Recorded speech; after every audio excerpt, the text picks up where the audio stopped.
Kwa sababu alikosea, akaondolewa, akapata mtoto pasipo kutengeneza na Bwana. Yule mtoto manake asili yake ilitakiwa iendane na vile alivyokuwa mjeuri. Mungu alipomrehemu akapata mtoto aliye salama. Maandiko yanasema kwa watu wawili, tunajua kwa ufupi ya kwamba walihudhuria kwa Mungu kupeleka dhabihu zao. Mmoja akakubaliwa, mmoja akakataliwa. Aliyekataliwa akawa na roho sawa sawa na baba yake. Roho gani? Yasema akawa na hasira na ghadhabu nyingi.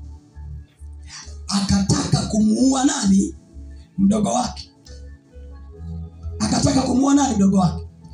Kabla ya kumuua, Mungu akamtokea. Kabla Kaini, dhambi iko mlangoni na kuotea, ya kupasa uishinde. Kwa nini? Nimeona toka mbali unachotaka kukifanya.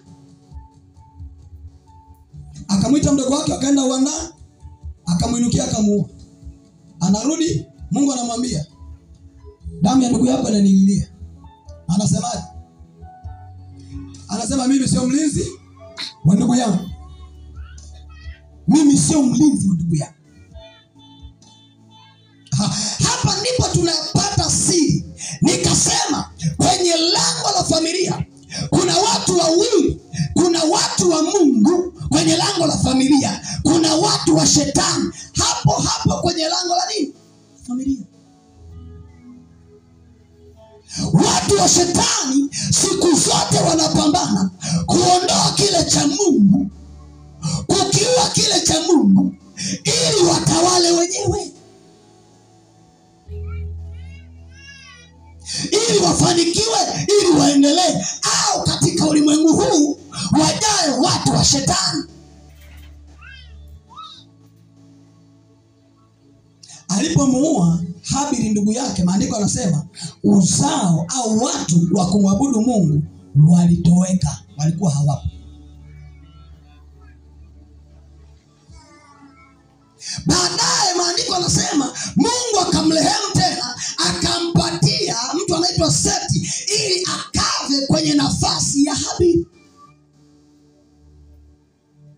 Anasema ndipo watu wanaomwabudu Mungu wakaanzia hapo tena.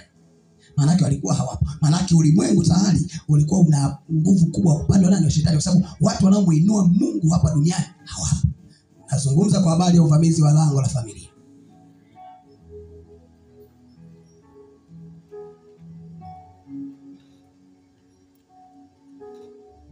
Tunapozungumza kwa habari ya uvamizi wa lango la familia,